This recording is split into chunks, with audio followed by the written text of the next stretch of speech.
সম্মানিত ভিউয়ার্স, আসসালামু আলাইকুম। আজকে এই পর্বে আমি আপনাদের দেখাবো বাদার্স পেলেট মেশিন S6200 মডেলের এরর 95 কিভাবে রিমুভ করতে হয়।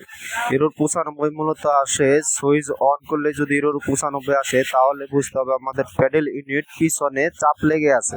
প্যাডেল ইউনিট যদি পিছনে চাপ লেগে যদি সুইচ আমরা অন করি তাহলে এরর 95 আসে। এখন আমি দেখেন প্যাডেল ইউনিট সামনে একটু চাপ দিব, সরে গেল। এখন দেখবেন যে আমার এরর 95 চলে গেছে।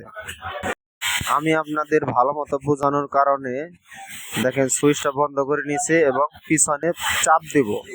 এখন পিছনে চাপ